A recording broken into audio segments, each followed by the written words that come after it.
Với hội nghị buổi chiều hôm nay, xin trân trọng giới thiệu có sự có mặt của Phó sư tiến sĩ Lê Đình Thành, Giám đốc bệnh viện ạ. Xin trân trọng giới thiệu Thạc sĩ Nguyễn Quang Vinh, Phó Giám đốc bệnh viện ạ.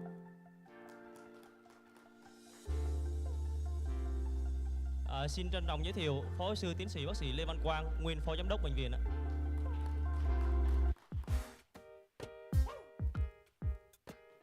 Xin trân trọng giới thiệu Phó sư tiến sĩ dược sĩ Bùi Thị Hương Quỳnh, chủ tọa đoàn của ngày hôm nay. Và đặc biệt là sự có mặt của tất cả các bạn báo cáo viên và quý vị khách mời, quý đồng nghiệp đã bỏ thời gian để tham dự vào buổi chiều hội nghị ngày hôm nay ạ.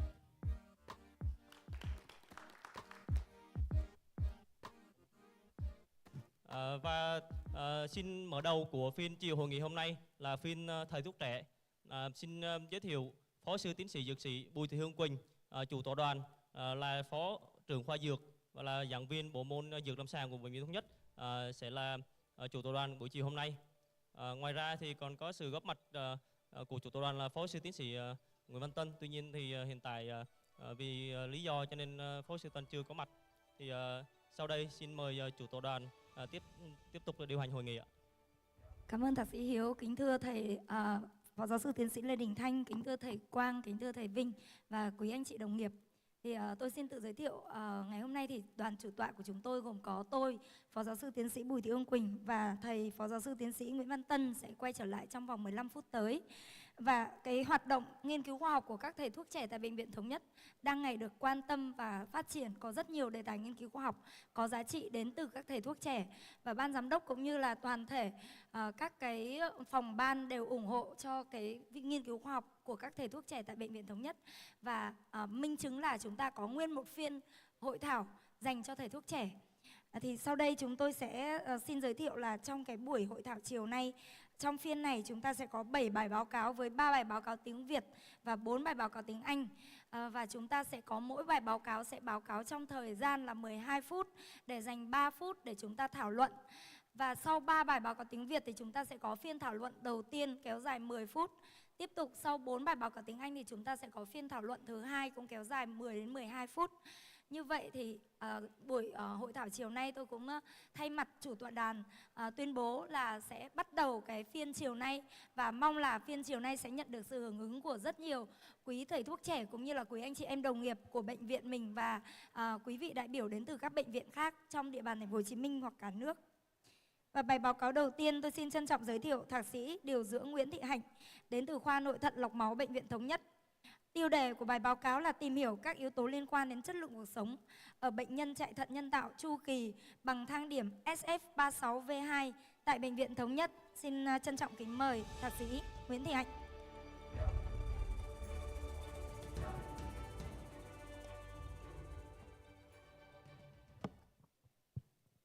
Dạ, em xin kính chào thầy Phó giáo sư tiến sĩ Lê Đình Thanh, Giám đốc Bệnh viện Thống Nhất, cùng thầy Vinh và thầy Phan. Kính thưa chủ tọa đoàn cùng toàn thể các quý anh chị em đồng nghiệp. Em tên là Nguyễn Thị Hạnh và hiện đang công tác tại khoa nội thận lọc máu Bệnh viện Thống Nhất. Và đề tài chất lượng cuộc sống là một đề tài khá là quen thuộc ở các người bệnh mắc bệnh mãn tính. Tuy nhiên thì tại Bệnh viện Thống Nhất chưa có đề tài nào về chất lượng cuộc sống ở người bệnh chạy thận nhân tạo chu kỳ. Vì vậy nên là chúng tôi đã tiến hành đề tài tìm hiểu các yếu tố liên quan đến chất lượng cuộc sống ở người bệnh chạy thận nhân tạo chu kỳ bằng thang điểm SF36V2 tại Bệnh viện Thống Nhất. Về phần trình bày nội dung ngày hôm nay thì sẽ gồm 5 nội dung chính. Và như mọi người cũng đã biết thì bệnh thận mãn là sự suy giảm không thể phục hồi và có thể gây tử vong khi mà người bệnh không được điều trị thay thế thận, và xảy ra rất nhiều các biến chứng. Khoảng 35% người bệnh chạy thận nhân tạo chu kỳ còn sống sau 5 năm điều trị. Và hàng năm thì trên thế giới có khoảng 2 triệu người mắc bệnh suy thận mãn, tăng tốc độ từ 5 đến 7% mỗi năm. Và điều này thì sẽ làm tăng gánh nặng lên gia đình và xã hội cả về mặt vật chất cũng như tinh thần. Và các nghiên cứu ở trên thế giới và Việt Nam đều cho thấy rằng là chất lượng cuộc sống của người bệnh chạy thận nhân tạo chỉ ở mức độ thấp và đang có xu hướng giảm dần. Có thể là do người bệnh chạy thận nhân tạo thì thường gặp các biến chứng trong lọc máu như là tụt huyết áp, buồn nôn, mất thăng bằng hoặc các biến chứng về đường lọc máu. Và điều này thì sẽ làm tăng tỷ lệ nhập viện và tử vong ở người bệnh. Và câu hỏi đặt ra cho nghiên cứu của chúng tôi đó là chất lượng cuộc sống của người bệnh chạy thận nhân tạo thấp thì thấp ở mức độ như thế nào, và điều gì làm ảnh hưởng đến chất lượng cuộc sống của người bệnh, và nếu có thì mức độ ảnh hưởng ra sao. Vì vậy chúng tôi đã đặt ra 2 mục tiêu chính cho nghiên cứu. Thứ nhất là xác định được điểm chất lượng cuộc sống bằng thang điểm SF36V2 ở người bệnh chạy thận nhân tạo chu kỳ. Thứ hai là xác định được các yếu tố liên quan đến chất lượng cuộc sống của người bệnh. Về đối tượng và phương pháp nghiên cứu thì đây là một nghiên cứu mô tả cắt ngang với phương pháp chọn mẫu thuận tiện tất cả người bệnh đang lọc máu chu kỳ tại Bệnh viện Thống Nhất, với tiêu chuẩn đầu vào là người bệnh trên 18 tuổi và đang lọc máu là tối thiểu là 3 tháng. Người bệnh đồng ý tự nguyện tham gia nghiên cứu và có khả năng trả lời giao tiếp đầy đủ để trả lời các câu hỏi phỏng vấn. Về tiêu chuẩn loại trừ thì người bệnh đang phải điều trị nội trú hoặc mắc các bệnh ung thư giai đoạn cuối kèm theo, người bệnh có rối loạn tâm thần, Về bộ câu hỏi thu thập số liệu, chúng tôi sẽ sử dụng bộ câu hỏi chính, đó là bộ câu hỏi S36 V2 gồm 8 khía cạnh liên quan đến sức khỏe thể chất và tinh thần. Đặc điểm nhân khẩu học là 8 câu và đặc điểm lâm sàng là 5 câu.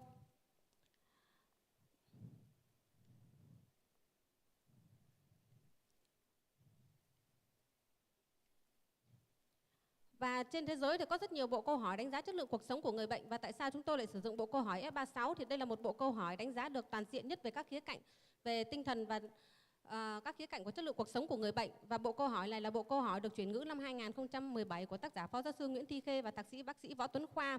Và người bệnh sẽ được hỏi từng câu theo nội dung của bảng điểm, và mỗi một người bệnh sẽ là điểm của mỗi người bệnh sẽ là điểm trung bình của sức khỏe thể chất và sức khỏe tinh thần, với thang điểm từ 0 cho đến 100 điểm với 4 mức độ khác nhau. Đó là chất lượng cuộc sống kém, chất lượng cuộc sống trung bình kém, trung bình khá và chất lượng cuộc sống khá tốt. Và sau khi số liệu được xử lý bằng phần mềm Excel và SBS 26 được thông qua Hội đồng Y Đức của Bệnh viện Thống Nhất, thì phần kết quả nghiên cứu của chúng tôi sẽ gồm 2 nội dung chính. Thứ nhất là đặc điểm lâm sàng và điểm chất lượng cuộc sống của đối tượng nghiên cứu. Thứ hai là các yếu tố liên quan đến chất lượng cuộc sống của người bệnh. Về đặc điểm lâm sàng của đối tượng nghiên cứu, tuổi của đối tượng chủ yếu là từ 60 cho đến 79 tuổi, chiếm 55%. Và tuổi trung bình trong nghiên cứu của chúng tôi là 65,9 và cao hơn so với các nghiên cứu khác. Và sở dĩ có sự khác biệt này là do đặc thù điểm nghiên cứu là Bệnh viện Thống Nhất là bệnh viện hàng đầu chuyên về lão khoa, cho nên đối tượng chủ yếu là người lớn tuổi. Bên cạnh đó thì tỷ lệ nam giới chiếm 53,64%, cao hơn so với tỷ lệ nữ giới. Và kết quả này thì hoàn toàn tương đồng với các kết quả các nghiên cứu khác. Và điều này có thể lý giải là do ở đối tượng nam giới đang có tiến triển bệnh thận mãn nhanh hơn so với tỷ lệ nữ giới. Có thể là do bị ảnh hưởng bởi lối sống và môi trường và thói quen như là hút thuốc lá, uống rượu bia và thức khuya. Trình độ học vấn trong nghiên cứu của chúng tôi từ trung học phổ thông trở xuống chiếm 57,61% và trung cấp cao đẳng đại học chiếm 41%, cho thấy rằng là người bệnh có trình độ học vấn tương đối cao. Tỷ lệ hưu trí chiếm 41,06% và lao động chân tay chỉ chiếm 31,13%, và kết quả này hoàn toàn phù hợp với đặc điểm tuổi của đối tượng nghiên cứu. Điểm chất lượng cuộc sống của người bệnh chạy thận nhân tạo chu kỳ tại Bệnh viện Thống Nhất thì chỉ ở mức độ trung bình khá, chiếm 60,62%, và cho thấy rằng là người bệnh có chất lượng cuộc sống tương đối thấp so với các tác giả của nghiên cứu Bùi Thị Hợi năm 2021 tại Bệnh viện Đa khoa tỉnh Lào Cai và nghiên cứu của tác giả Nguyễn Thị Ngọc Bích năm 2022 tại Bệnh viện Giao thông Vận tải. Điểm chất lượng cuộc sống qua các khía cạnh thì cho thấy rằng điểm cao nhất thuộc về sức khỏe liên quan đến cảm nhận đau đớn là 64,92 và điểm thấp nhất ở khía cạnh sức khỏe liên quan đến hoạt động thể chất là 29,30. Các khía cạnh còn lại thì điểm từ 40 cho đến 50 điểm. Và điểm trung bình trong nghiên cứu của chúng tôi là 46,9. Và nhìn chung thì các nghiên cứu trong và ngoài nước đều cho thấy rằng là chất lượng cuộc sống của người bệnh chỉ ở mức độ trung bình kém đến trung bình. Và các nghiên cứu thường chỉ dừng lại ở việc mô tả chất lượng cuộc sống. Vì vậy chúng tôi đã tiến hành một đề tài tìm hiểu các yếu tố liên quan đến chất lượng cuộc sống, từ đó thì đưa ra một chương trình can thiệp phù hợp với các đối tượng. Qua nghiên cứu thì chúng tôi thấy rằng là tỷ lệ sức khỏe liên quan đến hoạt động thể chất liên quan đến tuổi, trình độ học vấn và nghề nghiệp. Người bệnh cứ tăng lên 1 tuổi thì sức khỏe liên quan đến hoạt động thể chất sẽ giảm đến 5%. Ngược lại, trình độ học vấn tăng lên 1 bậc thì tỷ lệ sức khỏe liên quan đến hoạt động thể chất sẽ tăng lên 2,78 lần. Và so với đối tượng lao động thì đối tượng nội trợ có tỷ lệ sức khỏe liên quan đến hoạt động thể chất tốt thấp hơn 91% và đối tượng hưu trí là 82%. Ở khía cạnh sức khỏe liên quan đến cảm nhận đau đớn thì liên quan đến vấn đề về thời gian lọc máu, và so với thời gian người bệnh có thời gian lọc máu là 1 năm thì đối tượng có lọc máu dưới 5 năm có tỷ lệ sức khỏe liên quan đến cảm nhận đau đớn tốt hơn 4,15 lần, và 5 đến 10 năm là 5,11 lần, 10 đến 10 năm là 7,67 lần, và cho thấy rằng người bệnh có thời gian càng lâu thì tỷ lệ thích nghi với lại đau đớn tốt hơn với người bệnh có thời gian lọc máu ngắn hơn. Ở khía cạnh tự đánh giá sức khỏe tổng quát liên quan đến số lần lọc máu, so với đối tượng lọc máu từ 1 đến 2 lần thì đối tượng lọc máu 3 lần một tuần có tỷ lệ tự đánh giá sức khỏe tổng quát thấp hơn 71%. Và so với đối tượng không có bệnh lý kèm theo thì đối tượng có từ 2 bệnh lý kèm theo có tỷ lệ sức khỏe liên quan đến cảm nhận cuộc sống tốt thấp hơn 69%. Và khi các yếu tố khác được kiểm soát thì cho thấy rằng là ở khía cạnh sức khỏe liên quan đến hoạt động xã hội có liên quan đến vấn đề về tuổi, và người bệnh cứ tăng lên 1 tuổi thì tỷ lệ sức khỏe liên quan đến hoạt động xã hội sẽ giảm đi 4%. Và qua nghiên cứu thì chúng tôi có đưa ra 3 kết luận chính. Thứ nhất là điểm chất lượng cuộc sống theo thang điểm S36 V2 ở người bệnh chạy thận nhân tạo chỉ ở mức độ trung bình, và chất lượng cuộc sống của người bệnh chạy thận nhân tạo thì có liên quan đến tuổi, trình độ học vấn, nghề nghiệp, thời gian lọc máu và các bệnh lý kèm theo. Từ đó thì chúng tôi có đưa ra một chương trình can thiệp nhằm cải thiện chất lượng cuộc sống của các đối tượng trên. Và qua nghiên cứu thì chúng tôi cũng có kiến nghị là cần tiếp tục mở rộng phạm vi với thời gian nghiên cứu và cỡ mẫu lớn hơn để có một chương trình can thiệp tư vấn giáo dục sức khỏe phù hợp để cải thiện chất lượng sống của các đối tượng trên. Bài báo cáo của em đến đây là hết và em xin cảm ơn chủ tọa đàn cùng toàn thể các quý anh chị em đồng nghiệp đã lắng nghe. Xin cảm ơn bài báo cáo rất là hay cho chúng ta thấy rằng là chất lượng cuộc sống của bệnh nhân chạy thận nhân tạo tại Bệnh viện Thống Nhất có thể còn được cải thiện hơn nữa bằng những cái chăm sóc đến từ điều dưỡng, chăm sóc của bác sĩ và các cái tư vấn liên quan trong thời gian bệnh nhân lọc máu. Và đây là một cái kết quả mà chúng ta hoàn toàn có thể sử dụng để mà can thiệp trên bệnh nhân để tăng cường cái chất lượng cuộc sống ở trên bệnh nhân. Chúng tôi cũng trân trọng giới thiệu đến dự hội nghị của chúng ta ngày hôm nay có Phó Giáo sư Tiến sĩ Lương Ngọc Khuê. Xin chào thầy ạ. Chúng ta rất là vinh dự ạ.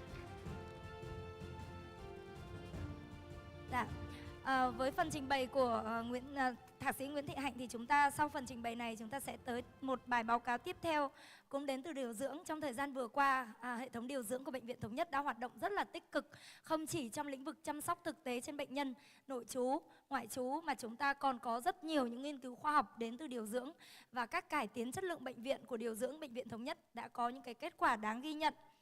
Và một trong những cái cải tiến chất lượng đó sẽ tới với cái bài báo cáo tiếp theo của chúng ta của điều dưỡng Bùi Thị Yến, khoa kiểm soát nhiễm khuẩn Bệnh viện Thống Nhất với đề tài đánh giá hiệu quả của hoạt động đào tạo về phân loại chất thải tại nguồn của nhân viên y tế tại Bệnh viện Thống Nhất.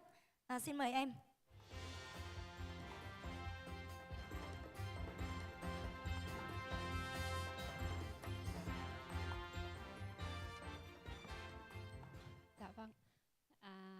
Dạ vâng, em kính thưa ban giám đốc, kính thưa thầy Khuê cùng với lại kính thưa chủ tọa đoàn cùng với lại toàn thể hội nghị.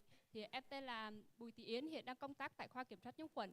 Thì ngày hôm nay em xin được đại diện cho nhóm nghiên cứu khoa kiểm soát nhiễm khuẩn trình bày về cái bài báo cáo hiệu quả của công tác đào tạo về phân loại chất thải tại nguồn của nhân viên y tế tại Bệnh viện Thống Nhất.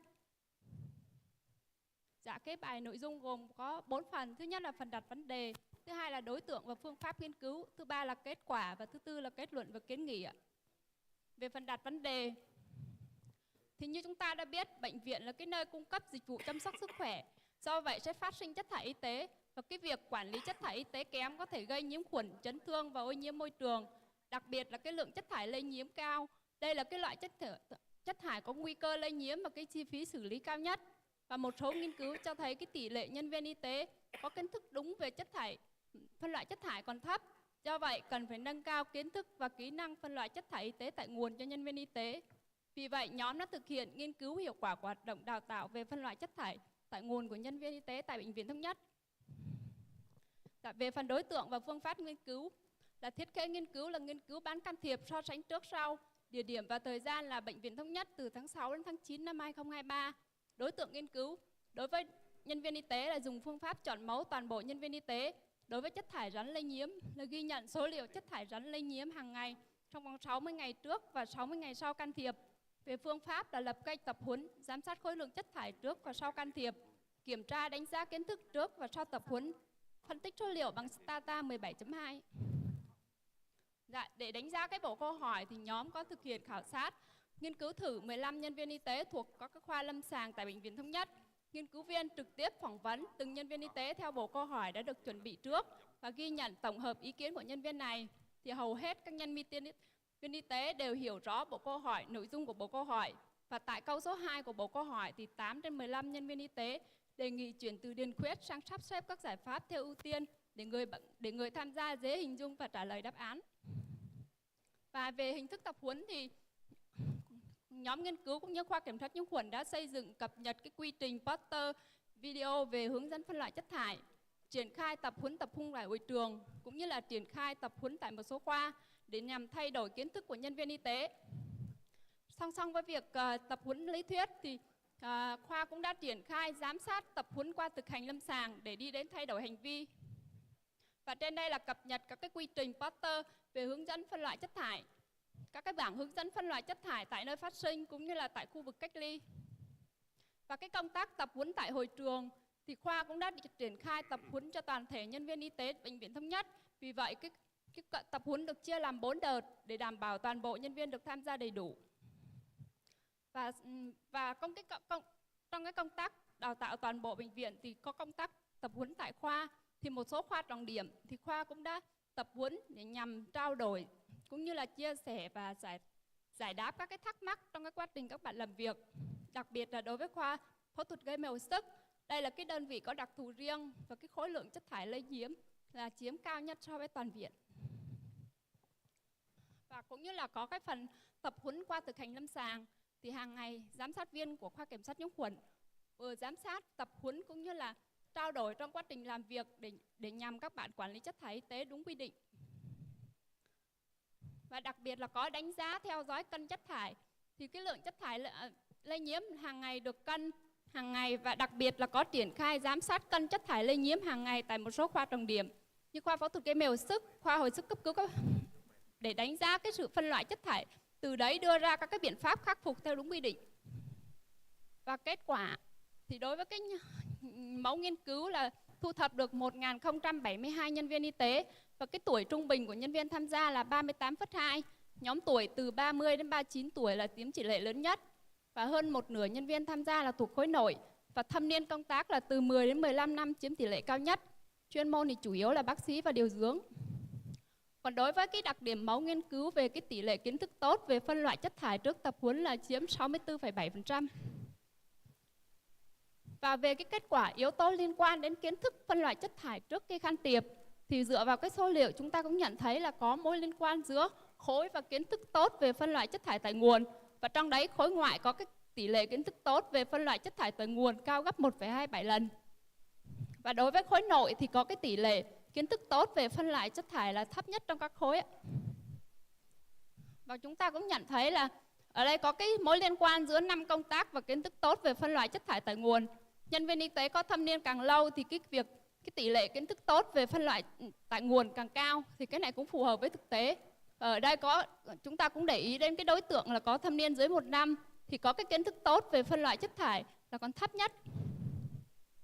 Vậy thì cái kết quả đánh giá kiến thức trước và sau tập huấn như thế nào thì chúng ta cũng dựa vào số liệu chúng ta nhận thấy là cái tỷ lệ kiến thức tốt về phân loại chất thải tại nguồn sau tập huấn là chiếm 87,5%, cao hơn so với trước tập huấn là 64,7%.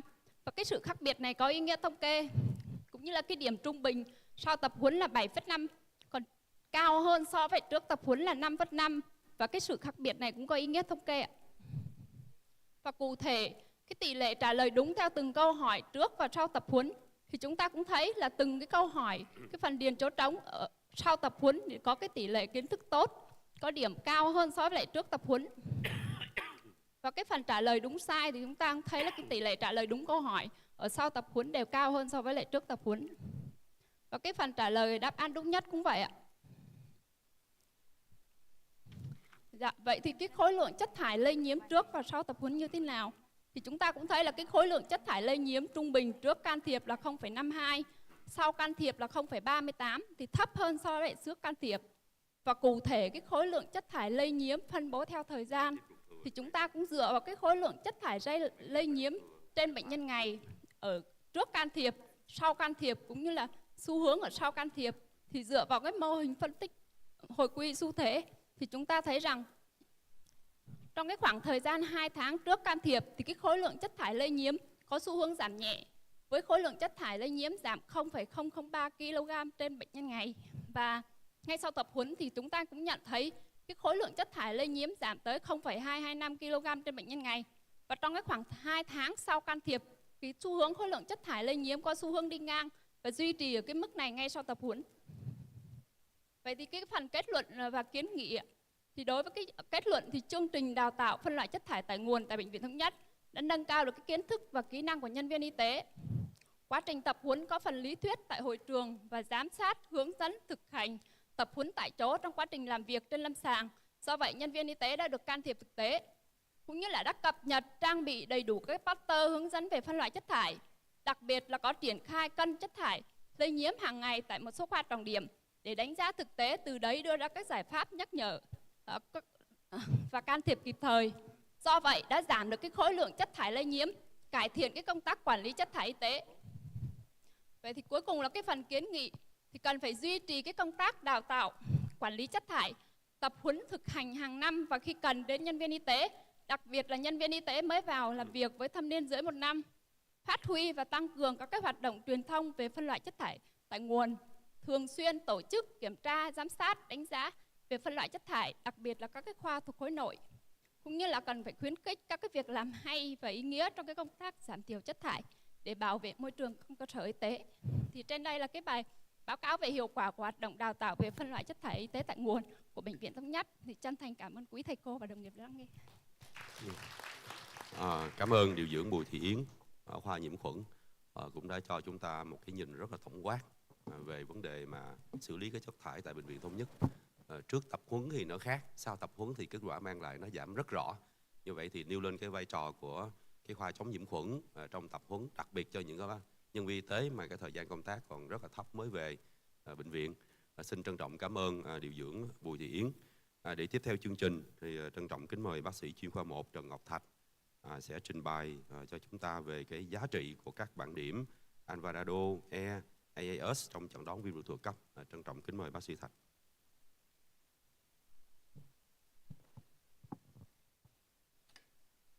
Dạ, kính chào ban chủ tọa, kính chào các thầy cũng như các quý đồng nghiệp đã tham dự trong buổi hội nghị ngày hôm nay. Em là bác sĩ Trần Ngọc Thạch. Sau đây em xin thay mặt nhóm nghiên cứu báo cáo về cái nghiên cứu của giá trị của các bảng điểm Alvarado, thang điểm E, thang điểm AAS trong chẩn đoán viêm ruột thừa cấp. Về nội dung của bài báo cáo sẽ gồm có 8 mục. Thì đầu tiên về phần đặt vấn đề thì như chúng ta đã biết, viêm ruột thừa cấp là một trong những bệnh lý ngoại khoa rất là phổ biến ngay cả trên thế giới cũng như là ở Việt Nam. Trong việc chẩn đoán viêm ruột thừa cấp thì có những cái khó khăn nhất định. Có những trường hợp rất là dễ dàng nhưng mà cũng có những trường hợp rất khó khăn trong việc chẩn đoán vì nó không có những cái triệu chứng và những cái cận lâm sàng điển hình.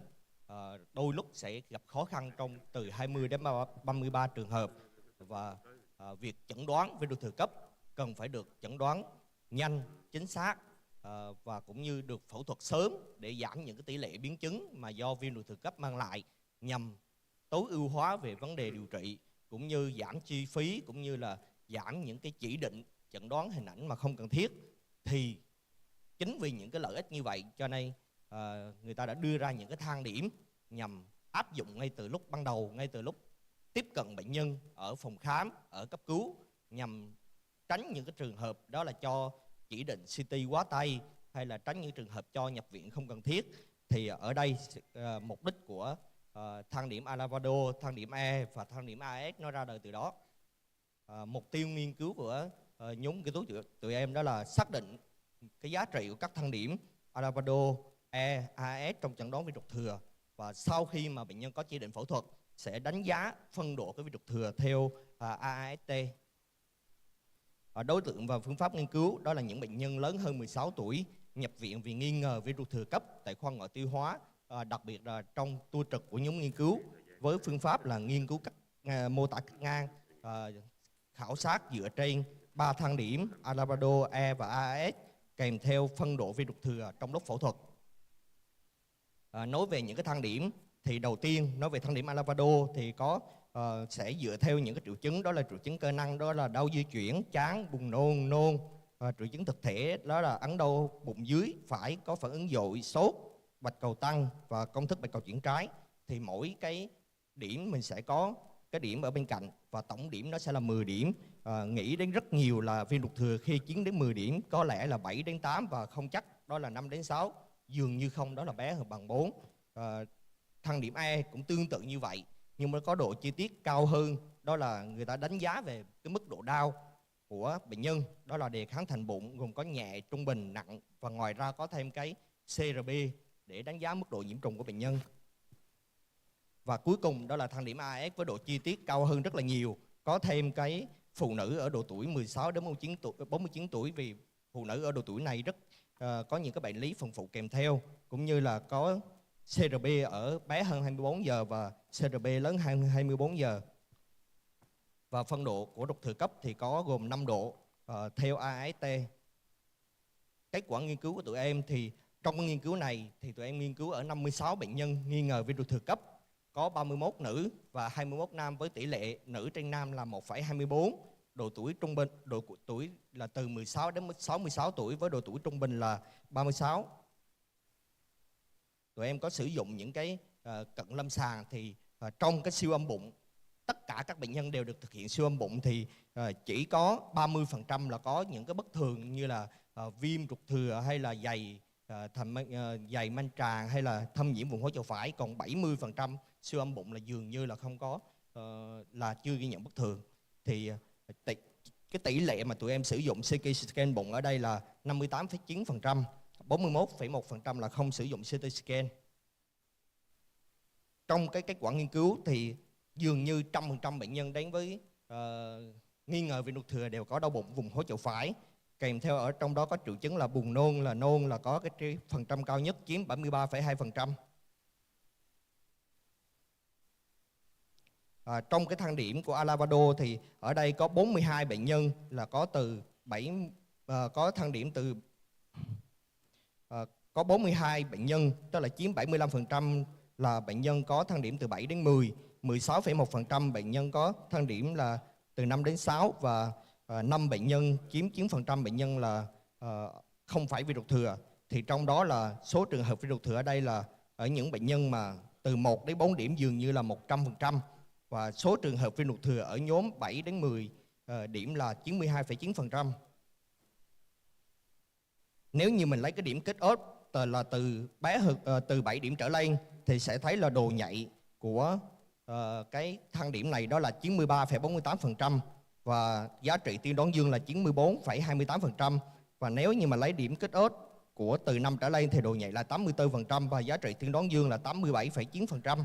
Và nếu như lấy bé hơn 4 điểm là âm tính thì dường như 100%, giá trị nó rất là cao. Trong thang điểm E cũng tương tự như vậy, nhưng mà cái thang điểm E nó có độ chi tiết cao hơn thì 9 đến 12 điểm chiếm 28,6% và 5 đến 8 điểm thì chiếm 64,3% và 1 đến 4 điểm thì chiếm 7,1%, và trong dưới 4 trường hợp này đều là âm tính của viêm ruột thừa. Với điểm kết ớt của thang điểm E lớn hơn bằng 9 thì độ nhạy là 95,56%, giá trị tiên đoán dương là 95,56%, và những trường hợp mà 1 đến 4 điểm thì độ nhạy lên tới 100% là bệnh nhân không có viêm ruột thừa. Và thang điểm AS thì có 62,5% là lớn hơn 16 điểm, 26,8% là từ 11 đến 15 và bé hơn, và 10,7% là bé hơn 10 điểm. Là dường như 6 trường hợp ở bé hơn 10 điểm ở thang điểm AS này đều không phải là viêm ruột thừa. Bởi vậy nó làm bật lên cái chuyện là nếu như mà những cái thang điểm này âm tính thì đặc biệt là ở dưới cái mức thấp nhất thì đa số là không phải viêm ruột thừa. Và ở đây mức độ nhạy của lớn hơn 16 điểm là 95,56%, giá trị tiên đoán dương là 95,95% và những trường hợp âm tính là 100, giá trị tiên đoán âm là 100%. Và đây là cái thang điểm so sánh giữa 3 cái thang điểm, đó là Alavado, E và AS. Nếu chúng ta lấy cái điểm cut-off là của Alavado là 7 điểm, cut-off của E là 9 điểm và cut-off của AS là 16 điểm thì ta thấy là độ nhạy là rất là cao, từ 93 đến 95% và giá trị tiên đoán dương trên 95%. Đánh giá phân độ của viêm ruột thừa trong lúc phẫu thuật thì độ 1 chiếm đa số với 45,7% và có 6,5 trường hợp là cắt ruột thừa âm tính. Thang điểm Alavado ra đời năm 1986 thì gồm những triệu chứng cơ năng, triệu chứng thực thể và công thức máu điểm tối đa là 10 điểm. Thì thang điểm E cũng tương tự như vậy, ra đời năm 2008 thì có thêm cái phân độ của đề kháng thành bụng và CRP điểm tối đa là 12 điểm. Thang điểm AAS thì ra đời năm 2015-2016 với độ chi tiết nhiều nhất, có thêm nhóm là phụ nữ từ 16 đến 49 tuổi và CRP trước và sau 24 giờ. Thì hiện tại tại Việt Nam vẫn chưa được áp dụng nhiều vào trong, chưa được áp dụng rộng rãi cũng như là vào trong lâm sàng ở thường quy. Cho nên là người ta đã đưa vào những cái thang điểm nào vào trong cái hướng dẫn bản cập nhật năm 2020 của Hiệp hội cấp cứu của Hoa Kỳ, giúp phân tầng về nguy cơ thấp, trung bình và nguy cơ cao dựa trên các thang điểm nêu trên, chẩn đoán theo từng bước ở từng nhóm nguy cơ nhằm đánh giá độ chính xác trong chẩn đoán. Thì đây là cái lưu đồ người ta sẽ phân tầng theo cái thang điểm và từ đó sẽ đưa ra những cái hướng dẫn cụ thể hơn. Thì ở nước ngoài người ta đã áp dụng cái này khá là chi tiết và rộng rãi ở từng phòng khám và bệnh nhân đến cấp cứu với mình. Và trong nghiên cứu của chúng tôi, với độ tuổi thấp nhất là 16 tuổi, độ tuổi cao nhất là 66 tuổi, có 25 bệnh nhân có độ tuổi từ 16 đến 33 tuổi, chiếm 44,6 tổng số bệnh nhân. Và triệu chứng cũng rất phổ biến, đó là buồn nôn và nôn chiếm lên đến 73,2%. Điều này tương tự với lại Moboali cùng cộng sự. Với tỷ lệ áp dụng chẩn đoán hình ảnh chuyên biệt là 58,9%, trong đó có 24,2 trường hợp không phải viêm ruột thừa, 27,2 trường hợp là viêm ruột thừa có biến chứng và 48,6 trường hợp là viêm ruột thừa cấp có biến chứng. Thì nghiên cứu của Tân cùng các đồng nghiệp đã sử dụng thang điểm này đã làm giảm tỷ lệ CT scan từ 80 xuống còn 60%. Việc áp dụng các thang điểm này sẽ giúp cho việc sử dụng CT scan một cách hợp lý, giúp làm giảm những cái chi phí điều trị. Và bạch cầu tăng thường là những bệnh nhân bạch cầu tăng chiếm 82,1% và chuyển trái chiếm 73,2%, kèm theo CRP thường tăng ít nếu như bệnh nhân nhập viện sớm hơn 24 giờ và tăng lớn hơn 152 ở những trường hợp lớn hơn 24 giờ và thường là viêm ruột thừa có biến chứng. Và việc sử dụng những cái thang điểm này chúng ta có thể sử dụng lặp đi lặp lại, và cả 3 thang điểm này nếu như bệnh nhân thuộc diện nguy cơ thấp thì dường như là bệnh nhân sẽ không bị viêm ruột thừa và có thể áp dụng khám ban đầu tại phòng khám hoặc là phòng cấp cứu. Và trong nghiên cứu của chúng tôi thì có những cái tỷ lệ về độ nhạy, độ đặc hiệu, giá trị tiên đoán dương, giá trị tiên đoán âm cũng tương đương với lại những cái nghiên cứu của bệnh của Moboali, Rohat hay là Samankopi. Ở trong guideline người ta cũng hướng dẫn và người ta ưu tiên cái chuyện sử dụng những cái thang điểm này để loại trừ bệnh nhân tại nơi mà tiếp cận bệnh nhân ban đầu. Và cuối cùng đó là về phân loại của viêm ruột thừa thì của chúng tôi là có viêm ruột thừa chưa có biến chứng chiếm 67,4%, tương đương với lại nghiên cứu của Haya là 66,4%, viêm ruột thừa có biến chứng là 23,9%, nghiên cứu của Haya là 25,3% và tỷ lệ các ruột thừa âm tính, tức là không phải viêm ruột thừa, chiếm 6,5%, còn của Haya là 8,3%. Thì cái việc mà sử dụng cái thang điểm này sẽ giúp cho cái đánh giá mức độ nghiêm trọng để sử dụng cái kháng sinh hợp lý hơn và hạn chế về cái số lượng mẫu nó còn ít, vì trong cái tour trực nghiên cứu chủ yếu tại một cơ sở cho nên cần mở rộng thêm ở nhiều cơ sở khác để tăng tính đại diện. Về kết luận thì tại vì những thang điểm này nó rõ ràng, khách quan, đầy đủ, dễ thực hiện trên lâm sàng, giúp cho giảm tỷ lệ mẫu âm tính, tránh bỏ sót viêm ruột thừa, giảm chi phí điều trị cũng như CT scan. Đề xuất là nên sử dụng thường quy ở trên lâm sàng và nên sử dụng thường quy ở trên lâm sàng nhằm đưa ra những cái tiêu chuẩn hóa để nâng cao chất lượng điều trị cũng như chẩn đoán bệnh nhân tốt hơn. Em xin cảm ơn các quý thầy cũng như các đồng nghiệp đã chú ý lắng nghe. Cảm ơn bác sĩ Trần Ngọc Thạch cũng đã cho chúng ta thấy được rằng cái giá trị của những cái thang điểm trong chẩn đoán viêm ruột thừa. Tuy nhiên thì những cái công trình nghiên cứu này thì chúng ta cũng lưu ý, chúng ta chỉ nêu lên những cái giá trị của từng cái thang điểm. Nhưng mà trong nghiên cứu thì khi chúng ta lấy một cái giá trị của một cái thang điểm mà chúng ta nêu lên của nó thì chúng ta phải có một cái tiêu chuẩn vàng. Tiêu chuẩn vàng là cái nơi để chúng ta so sánh. Ví dụ tiêu chuẩn vàng để chẩn đoán viêm ruột thừa là gì? Thì chúng ta sẽ lấy cái thang điểm này chúng ta xem thử. Như vậy thì thứ hai nữa là giữa các thang điểm này thì độ nhạy và độ đặc hiệu chúng ta thấy đều rất cao. Cái đó thì không biết mình sẽ sử dụng thang điểm nào, chọn cái nào và trên những cái phân tầng bệnh nhân, yếu tố nguy cơ vân vân để mà mình đưa ra cái hợp lý. Nhưng mà cũng qua đó cho chúng ta thấy rằng công trình này cho chúng ta thấy rằng cái giá trị mang lại của những thang điểm, việc ứng dụng trong lâm sàng để đưa ra cái chẩn đoán viêm ruột thừa cấp để mà chúng ta có thể tiến hành phẫu thuật. Tuy nhiên 6,5% mổ ra âm tính cũng là một cái mà chúng ta cũng phải xem xét lại khi mà chúng ta dựa vào những cái thang điểm này, nên chúng ta lưu ý ha. Để tiếp theo thì xin mời phó sư Thương Quỳnh sẽ phổ biến thêm một cái phần tiếp theo. Theo trao đổi của chủ tọa thì chúng tôi thấy không khí của hội thảo đang rất là hay. Thành ra là chúng tôi sẽ quyết định là chuyển cái thảo luận xuống cuối của chương trình ngày hôm nay. Và bây giờ thì các anh chị nếu mà có những cái câu hỏi dành cho 3 báo cáo viên đầu tiên thì chúng ta cứ ghi nhận lại. Và lát nữa chúng ta sẽ có một buổi hội thảo thật là hay ở cái phần cuối với 4 bài báo cáo tiếng Anh tiếp theo. Next, I would like to invite you to the next section of our section for young doctors, the English section. And we will have 4 presentations from very young and intelligent speakers. And now I would like to invite the first speakers from Thống Nhất Hospital, Dr. Đỗ Ngọc Quế Anh. As you know, laparoscopic cholecystectomy for acute cholecystitis after percutaneous gallbladder drainage is very important for patients to prepare patients and to help them stabilize before the surgery. And it may improve the treatment outcome and reduce the operative challenges. So we would like to hear from Thống Nhất Hospital experiences about the outcomes and the positive treatment outcomes from our Thống Nhất teams. And now I'd like to invite to the stage our next speaker, Dr. Đỗ Ngọc Quế Anh. Please welcome. First of all, I would like to thank you for your presence here today. Good afternoon to all the board of directors of the Thống Nhất Hospital and professor and vice professor that are sitting here today.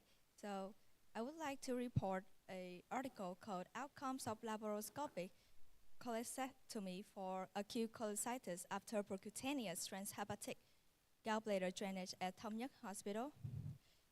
This presentation has 4 sections. In section 1, I would like to talk about the background. In the background, we have already know that acute cholecystitis is a common surgical condition dominated by gallstone. The natural cause of it can cause to sepsis and even death if we don't treat it in time. Laparoscopic cholecystectomy is a standard treatment for acute cholecystitis and other gallbladder disease, and it is an effective and a minimal invasive procedure.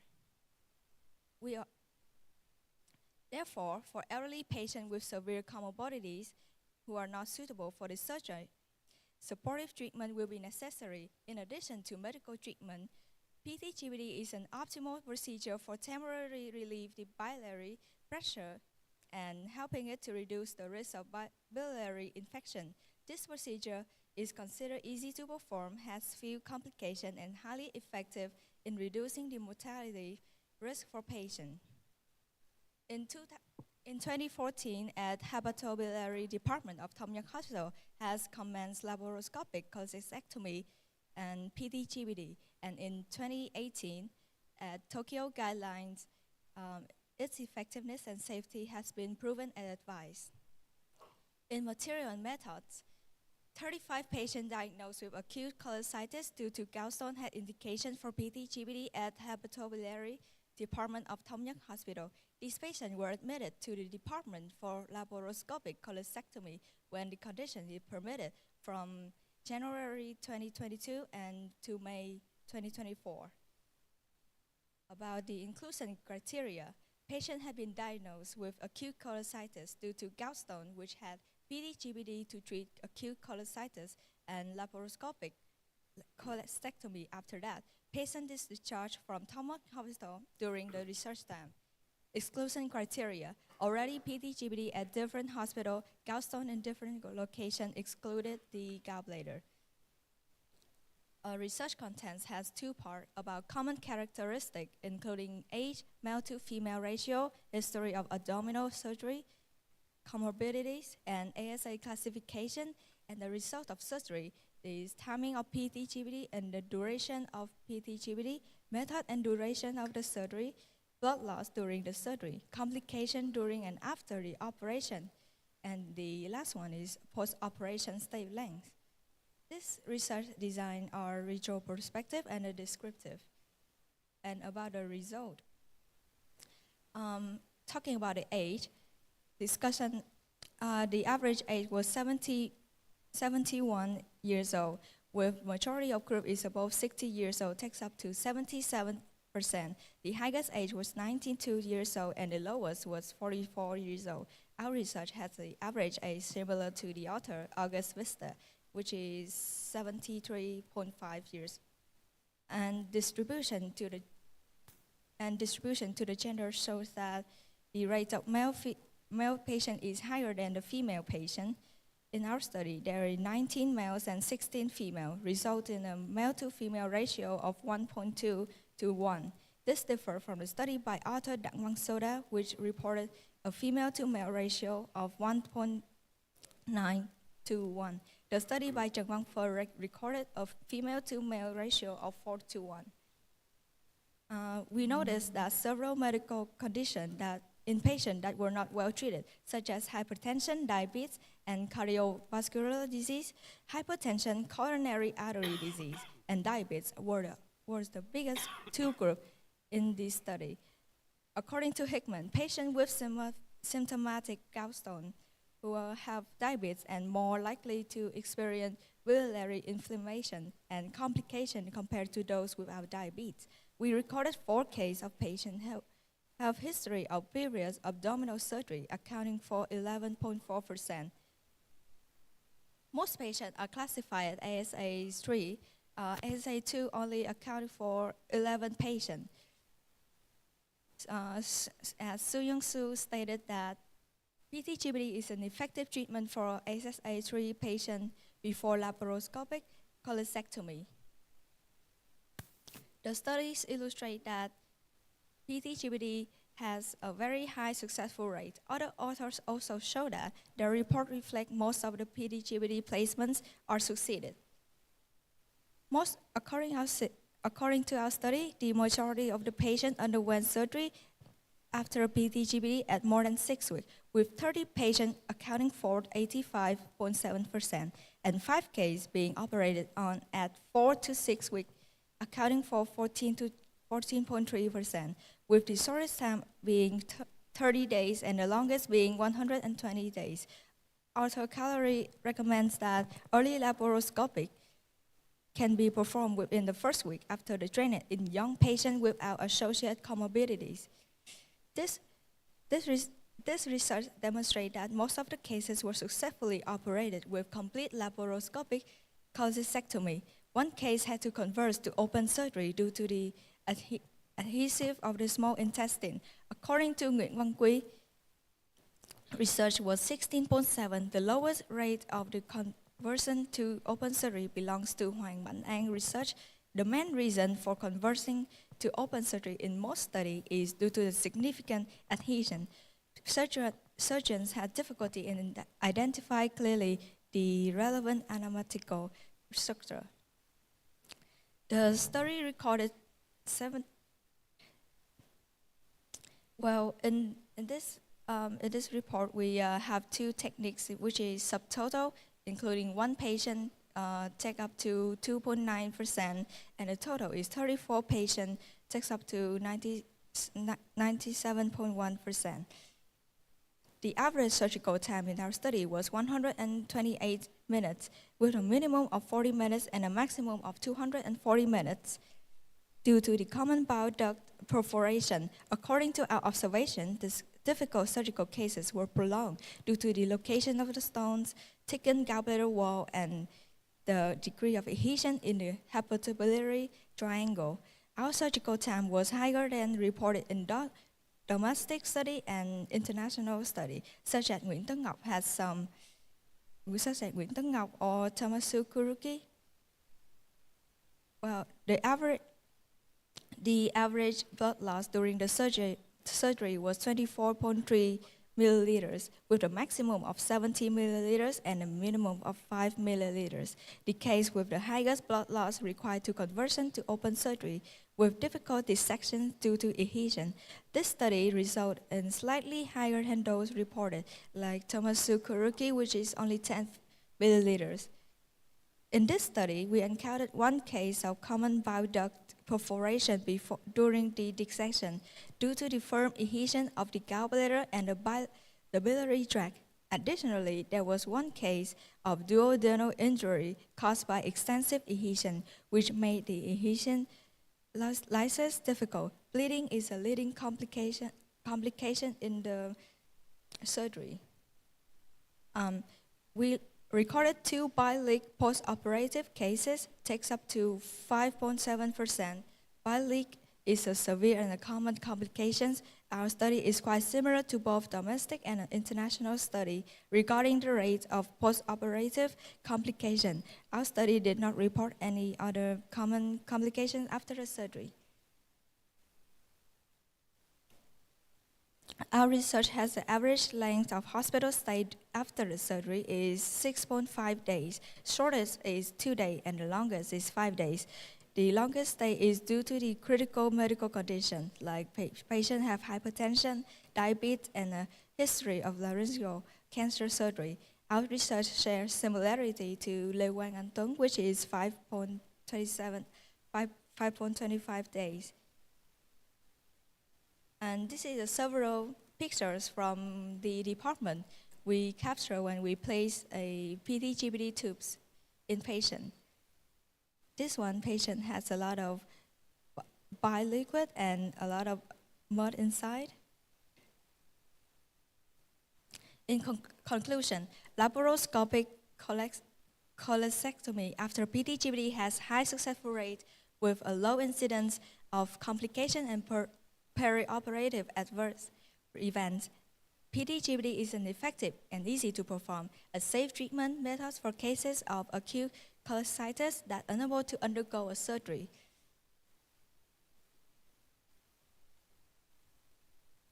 This is the end of the presentation. Thank you for your listening. I wish you all have a nice day. Thank you so much for your presentation. I'm sorry, I want to ask you one question. So the first, okay. So which department you work at the Thống Nhất Hospital? I'm so sorry, can you repeat that? Yes, which department you work in the Thống Nhất Hospital? Because I didn't see you anymore before. Actually, I was done this research at the end of my 6th year in medical school. I take part in with the head of the department, hepatobiliary, and Mr. Nguyễn Vân and Dr. Lê Thanh Nghị, and a few consultants inside the research group. So I done it, like 2 years ago, 1 year ago. Okay, thank you so much. Thank you. So because your study talking about the roles of the PT-GBD in the acute cholecystitis, although we have 35 patients, so the results so good, so we need follow-up and more often in the future. As we know, nowadays, so the hospital is a big problem in practice daily. So in the Thống Nhất Hospital, we have the ICU, CU, and etc. So today, I would like to Dr. Võ Trung Đình will show the topic with the hospital infections and the similarities, the factor in the patient at the Thống Nhất Hospital as in the CU, the ICU. Hello. Dr. Đình, please. Good afternoon, the chairman and co-workers in this meeting hall. I am Võ Trung Đình from the Department of Infection Control at Thống Nhất Hospital. And today I'm on behalf of my team to present the study hospital-acquired infection and some related factor in inpatient at the intensive care department of Thống Nhất Hospital. And my presentation about six parts from introduction to recommendation. And we know that hospital-acquired infection, and I'm going to say HAIs for short, are a serious issue, and particularly challenging in intensive care unit. And the impact of HAIs was difficult to treat, increased mortality, and treatment costs. And Thống Nhất Hospital is a first-class specializing in treating elderly patients with multiple comorbidities. And the ICU specializes in critical care for internal medicine patients involving with many invasive procedures.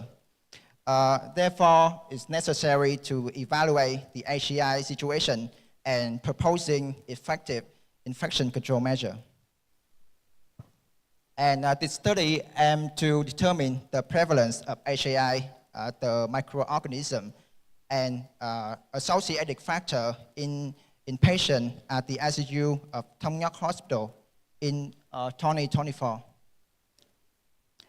First of all, the definition of HAI that was infection occur during patient care at healthcare facility and were not present or incubated upon admission and typically arise at least 48 hours after admission. And a previous study reported the prevalence of HAI fluctuated from 5% to 29.5%, and the related factor include age, length of ICU stay, and invasive procedure.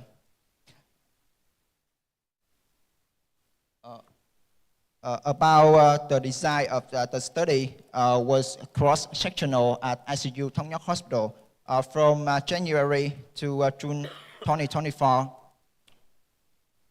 And we took all of the inpatient at the ICU from January to June 2024, excluding patient treated for less than 48 hours in the ICU. And the sample size we estimated was at least 338 patients.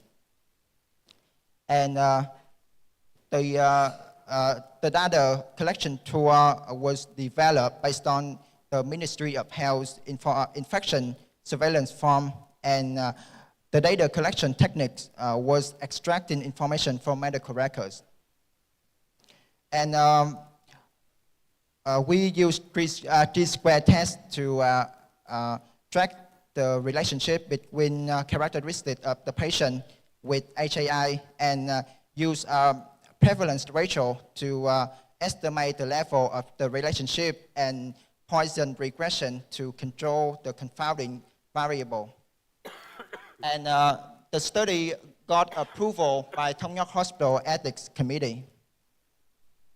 About the result, male accounted for 56%, and about age, 67 of the patient were greater than or equal to 60 years old, and 61% of the patient was retired. And the prevalence of diabetes, COPD, and hypertension were 70.5%, 21.3%, and 68.5% respectively. And about physical condition, the majority of patients were overweight, and about admission short, patient transferred to Thống Nhất Hospital from the community accounted for 3%. About the infection at the time of admission, the rate of the patient infected at admission was 58.4%, and the rate of pneumonia, bloodstream infection, and urinary tract infection were 41%, 17.2%, and 6.2% respectively. And about invasive procedure, 81% of the patient had endotracheal tube, and 73% of these had endotracheal tube less than or equal to 4 days. And about tracheostomy, just 3% of the patient had tracheostomy, and 23% had greater than 4 days. About urinary catheter, most of the patient had a urinary catheter, and 53% of these had less than or equal to 3 days. About central catheter, 55% of the patient had central catheter, and most of them had central catheter less than or equal to 7 days. About nasogastric tube, 83% of the patient had nasogastric tube, and 53% of these had less than or equal to 4 days.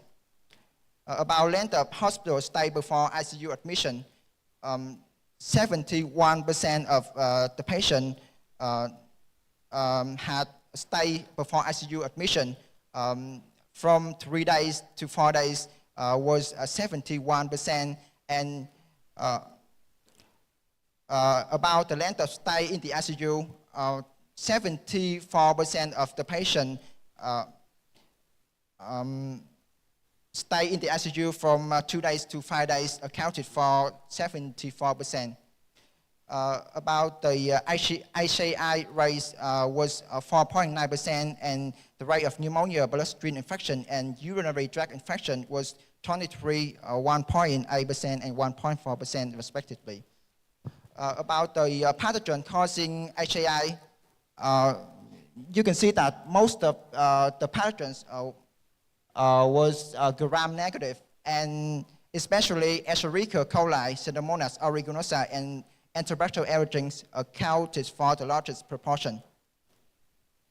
And for the pathogens causing HAI, hospital-acquired pneumonia, as you can see, Enterobacter erythritans accounted for the largest proportion, around 24%.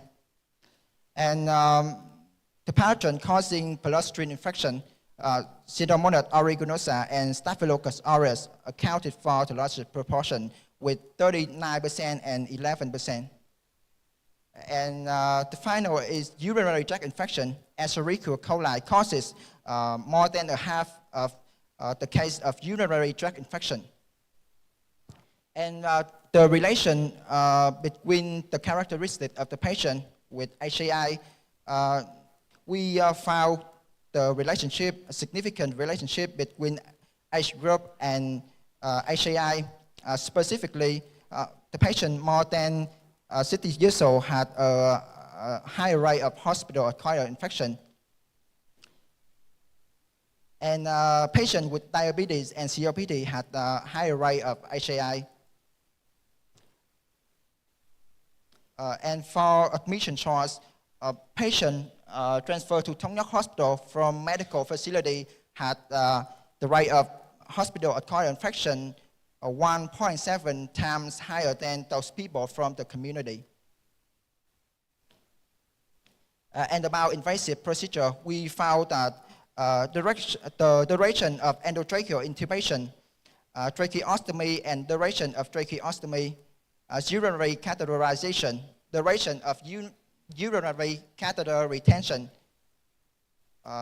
central catheter and duration of central catheter retention, and length of nasogastric tube placement had a significant relationship to HAI.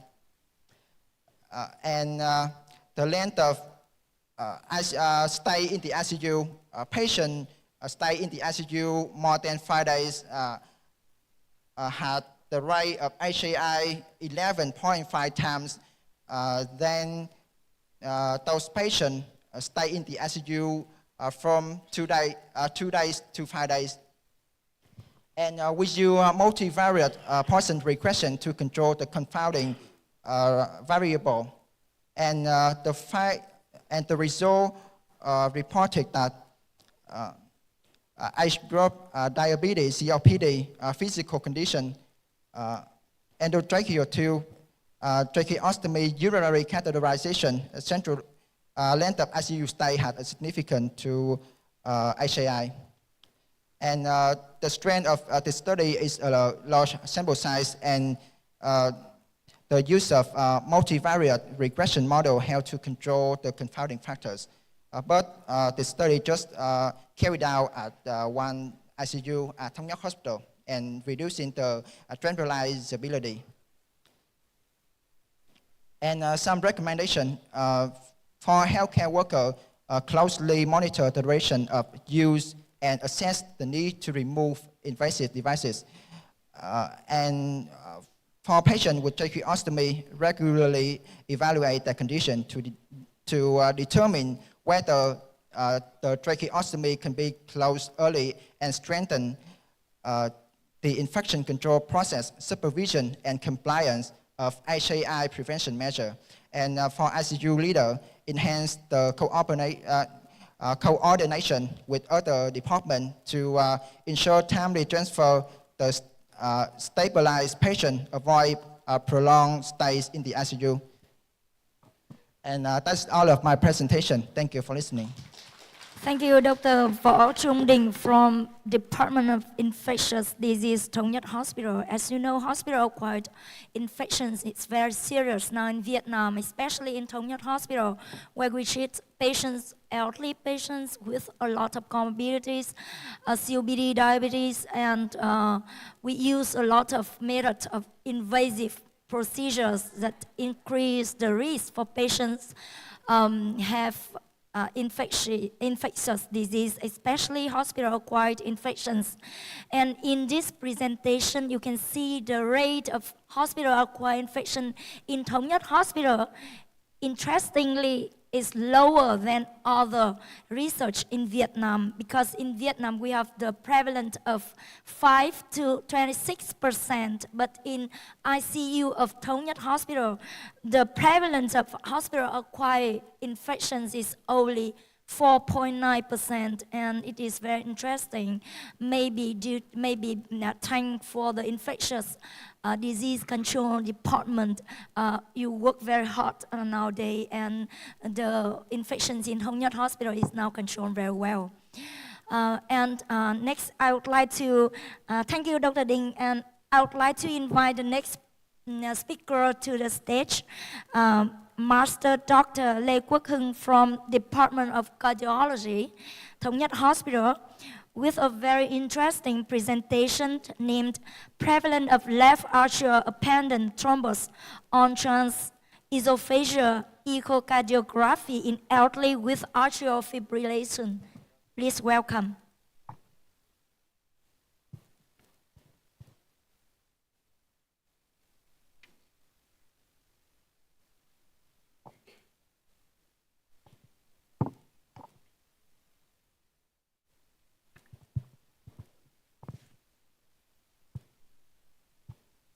I respectfully reach to professor and colleagues today. Firstly, I would like to extend my warmest greeting and hospitality to everyone who attend to this presentation. And my name is Dr. Hưng. I am working at cardiology department, and today I'm very honored to be here and present the presentation with the title Prevalence of Left Atrial Appendage Thrombus on Transesophageal Echocardiography in the Elderly with Atrial Fibrillation.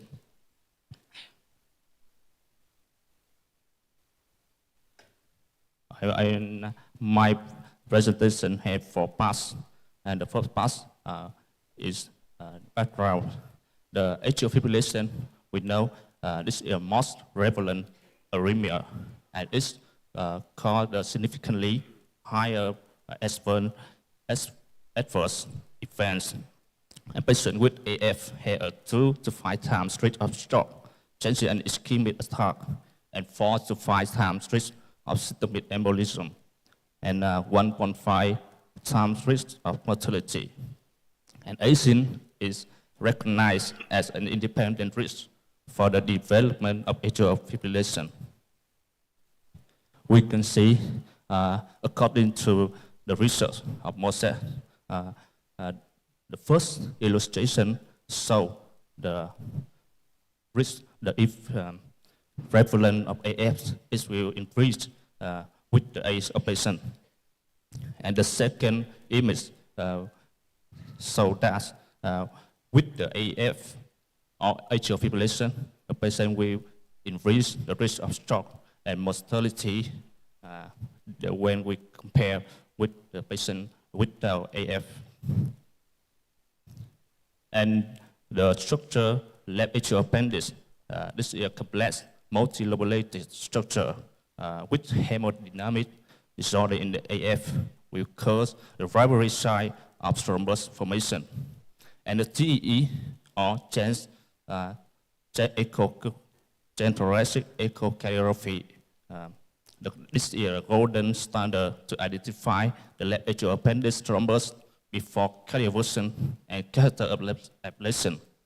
And according to the ESC guideline 2024, TEE is recommended if the patient don't have the administer therapeutic oral anticoagulant in 3 weeks before for early cardioversion, if we exclude the thrombus in the left atrial appendage. And the role of TE in thrombus detection is very crucial because of its high accuracy. When see why the transthoracic echocardiography had the sensitivity, the very low sensitivity and specificity. The TRANS-6/0 echocardiography offer the sensitivity at 93 to 100%. It's very high, and the specificity at 99%. And at Vietnam and globally, we don't have any research about the atrial fibrillation thrombus in the lab with patient have atrial fibrillation through TEE, important in the group with the elderly. And my study aims to find the rate of atrial appendage thrombus in the elderly with atrial fibrillation on TRANS-6/0 echocardiography. I would like to move to the next part, this last method of research. And my study used the cross-sectional design with the estimated proportion P equal 0.575. It depends on the finding of Nguyễn Văn Bé Hai research with a prevalent rate about 57.5%. And the patient had an atrial fibrillation will undergo the TRANS-6/0 echocardiography at cardiology department with the doctor have more experience in the TEE. And if the patient meet the inclusion criteria, we will, the researcher will take the questionnaire and electronic medical record.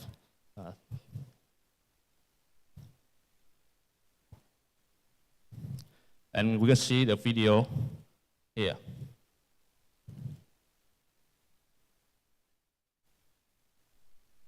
Can we move the video? This is a patient we have. The thrombus is filling all the left atrial appendage. This patient get from our child. As you know, I should show that the thrombus is echogenic dense masses with clear border and unrelated to the endocardium. And we can see the presence of spontaneous echocardiographic contrast visible during both systole and diastole.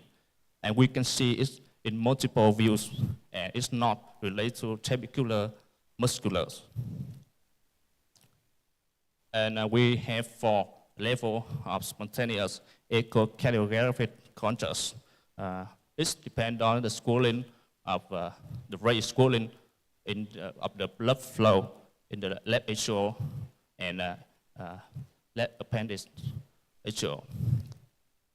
And this is the image that shows the component of flow velocity in the left atrial appendage. You know, the first way is very important. That's the left contraction. It present the contraction, how the left can contract. And if the patient had every atrial fibrillation, you know, we will take 6 continuous continuous 6 ways, and we will take average that way. And I would like to present the result of our study. This table shows that about 24.3% thrombus in the atrial fibrillation through echo TEE. And you know, our study had the prevalence of thrombus lower than with one high research because maybe it's attributed the fact that with one high research focused on patient in the neurology department, and the population of that research include the younger patient and the patient almost don't have used anticoagulation before. And this table illustrates the average age of this trial was 71.22, with the oldest patient being 93 years old. And we noticed that we had two most common concomitant comorbidities are dyslipidemia and hypertension. And when we compare the two groups, the group with thrombus or not thrombus, we noticed that the stroke rate in the thrombus group had higher significantly than the non-thrombus group. And it's maybe you can show, we saw that the left atrial appendix is where can match the emboli to cause the higher risk of stroke. And this table shows that the reversible and low molecule weight heparin is have the significantly differences, but it's not clinically significant. We can take more sample size for further evaluation of this. And the adjacent bar chart show three types of AF common in my research. That's the paroxysmal, persistent, and long-standing persistent. And this table shows the geriatric characteristics. When compared to groups, we saw that the depression significantly higher in the group with thrombus. Maybe it can curb the higher stroke rate in this group, and the stroke rate can cause more expression in this group. And another characteristic, we don't see any differences significantly about ADL or activity, daily living, or instrumental activity of daily living, or malnutrition, cognitive impairment, or frailty. And when we use a univariate or multivariate logistic regression to check the associated between another factor with the factor with the thrombus in the lab, we show that in the unadjusted model, we notice that only 4 factors affected to the thrombus in the lab. That are the left ventricular internal diameter diastolic, left atrium dilation, spontaneous echocardiographic contrast, and left flow velocity. And when we use the adjusted model, only flow velocity of left related to the thrombus. And our study is similar to the GIII's research.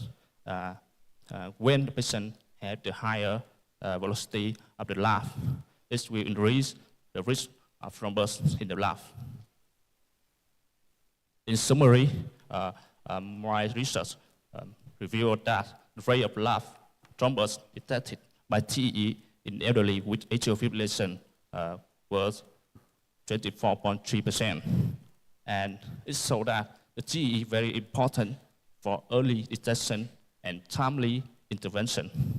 Moreover, our study indicated that the group with left thrombus will often have higher left atrial diameter and level of subcutaneous contrast, while the laugh flow velocity will lower.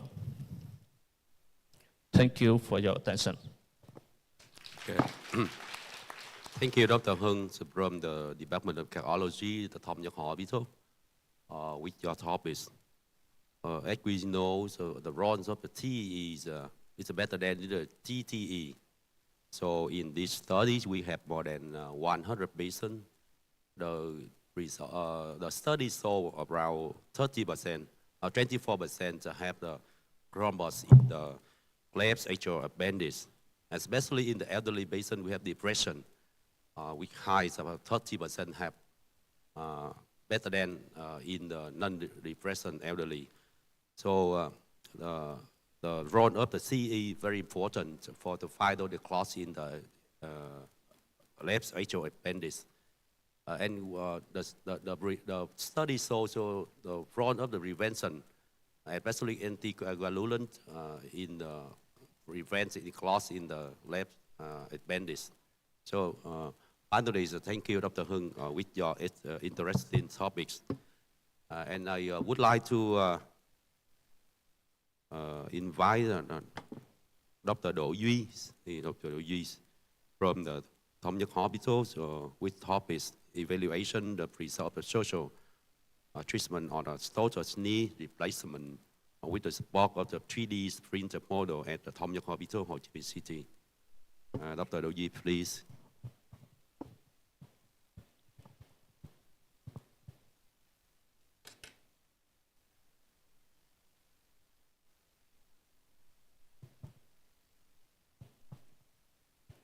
Okay, I have my slide, please. Oh, thank you. Good morning, good afternoon, everyone. I'm Dr. Duy. I'm from Department of Trauma and Orthopedics, Thống Nhất Hospital. And today it's my pleasure to stand here and represent my team to talk about our research evaluation of result of surgical treatment of total knee replacement with the support of 3D printed models at Thống Nhất Hospital.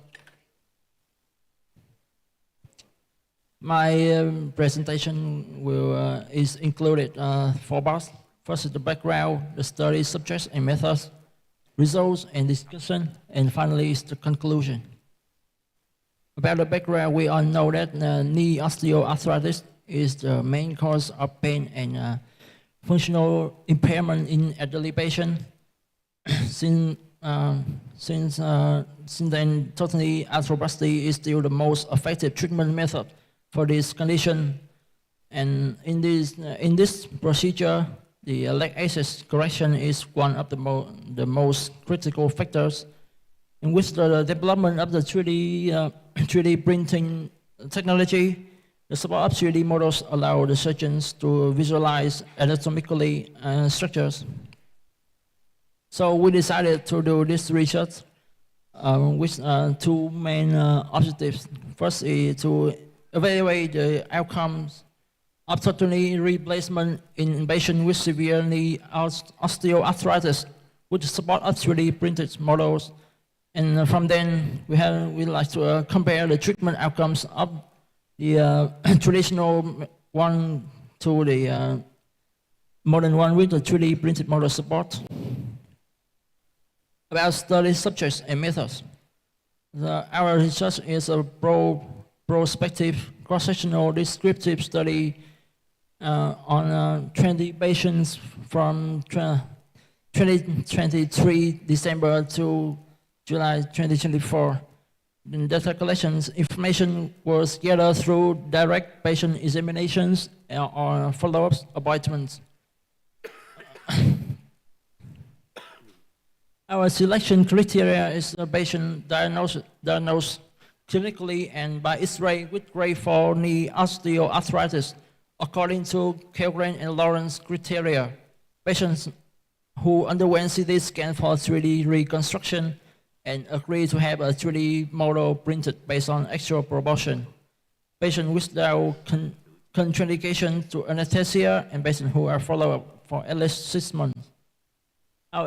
Our exclusion criteria included patients with contraindication for knee replacement, patients with mild to moderate knee osteoarthritis, and patient who does not meet the conditions for surgery due to accompanying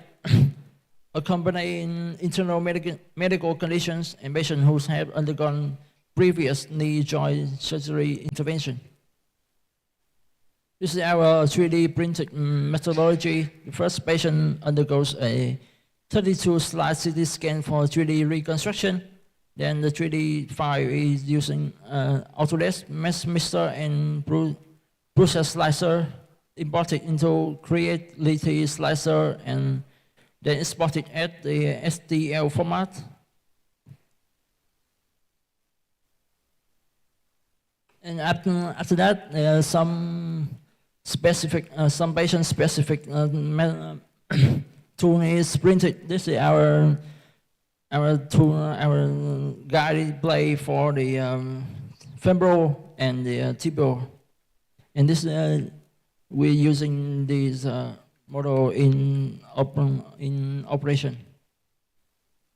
So our research evaluate the results in both main groups. First is some common characteristics, including gender, age, characteristic of bone defects.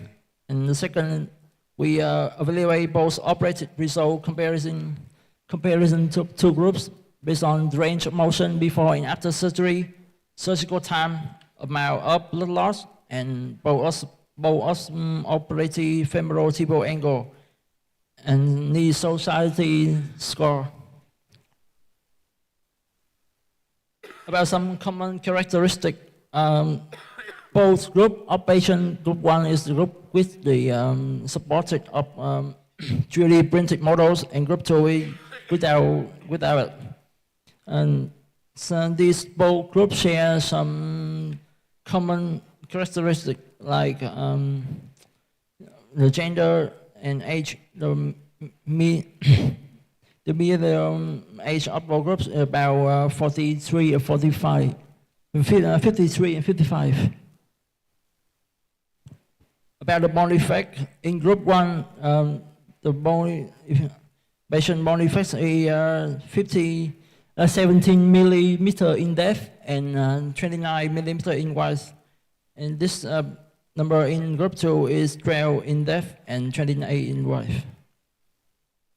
About in hospital stay time,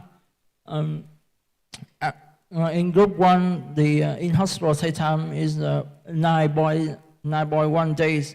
The shortest is 7 days, and the longest is 19 days. And so some prolonged hospital stay was occasional due to scheduling delays for surgery and some post-operative physical therapy requirements, and initial material reactions in some patients shortly after surgery. And this is our main concern. Some about surgical time, amount of blood loss, and post-operative femoral tibial angle. There's a significant difference between two groups. In the group with the support of 3D printed models, there's the surgical time is about 18.4 minutes, and the blood loss is 250 millimeters, and both operative FDA is about 4.1 degrees. This is lower than the group 2, the group without the supported. So typically, the thickness of the crust is evaluated on X-ray before operative and intra-operative bone marrow positioning devices and the surgeon's experience. But with the 3D models, the surgeon can design a suitable personalized guidance for each patient before surgery. So we can reduce the surgical time, which also means can lower the infection rates post operation. Apparently, the KAS score pre and post surgery since TKA is the golden treatment, the golden standard treatment for severe knee osteoarthritis. There's a significant decrease in this score in both groups, and there's no statistically significant differences. However, we can see that the KS score after surgery in group 1 show an improvement on a higher level, and this is somehow indicating greater satisfaction and knee joint function among these patients. About the range of motion of two groups, in group 1, in both groups, there's some improvement post and pre and post operation. In our research, there are also some complication. In group 1, there's one patient with swelling at the surgical site and one patient loosening tibial plateau device. And in group 2, there's one patient experiencing reduced sensation around the anterior knee joint skin flap. And there's no complication related to nerve, periprosthetic fractures, venous thrombolysis, or pulmonary embolism were reported. And to conclusion, with the current research indicate that surgical time, intraoperative blood loss, and post-operative femoral tibial angle in patients using 3D assisted model was significantly lower compared to those in the control group, and the clinical and functional knee society score in this group were also higher. And so we can see that the 3D printing models is superior to conventional total knee replacement surgery and should be encouraged and developed more in the future. That's my presentation. Thank you for your attention. Thank you, Dr. THIệu for very interesting presentation. And nowadays at Thống Nhất Hospital, you can see young doctors conducted a lot of research according to or regarding to AI technology or new technology in operation or treatment of internal medicine patients. And this is one example of this kind of research. As you know, at Thống Nhất Hospital, we receive a lot of patients with severe osteoarthritis, and total knee replacement is standard treatment for them. And we conducted a lot of surgeries and a very well result in this kind of patients. And now you applied new method with using 3D models to improve the treatment outcome for patients. For example, you can see here in this slide the new technology can reduce the hospital stay, reduce the surgical time, and reduce the blood loss in patients with improvement of range of motion, and the complications rate is really low in patients using this kind of new method. And congratulations for the new method at your department. And now we would like to turn to our next part of the section, the discussion part. And I hope that we will have a lot of questions for the speakers and presenters. And you can use Vietnamese or English for this part. Please welcome. Sau đây thì chúng ta sẽ chuyển sang phần sử dụng phần thảo luận. Và trong phần thảo luận này, các anh chị có thể thoải mái sử dụng tiếng Việt hoặc tiếng Anh để hỏi các báo cáo viên báo cáo trong cái buổi ngày hôm nay. Xin mời quý đồng nghiệp đặt câu hỏi cho các báo cáo viên ạ.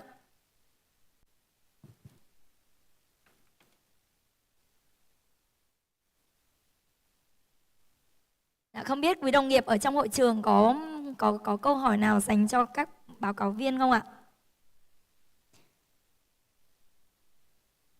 Trong thời gian mà quý anh chị nghĩ xin mời bác sĩ Đình, xin mời bộ phận kỹ thuật có thể chuyển micro dành cho cử tọa được không ạ?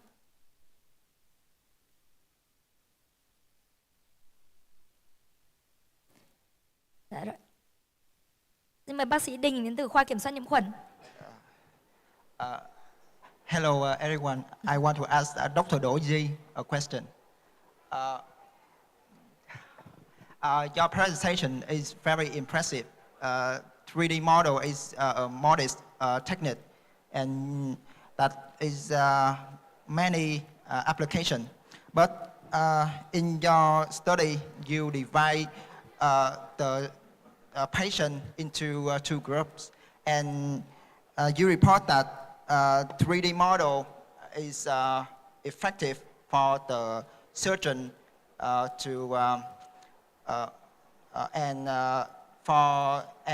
the surgery to and the patient with 3D model recovery more than the remaining. But how did you know that that is the really different? Because you didn't report the p-value. You just you descriptive statistic, not analysis. Because you didn't report the p-value, and we can see that there is really difference between the result of two groups. Thank you. Xin mời bác sĩ Đỗ Duy có thể trả lời câu hỏi của bác sĩ Đình được không ạ?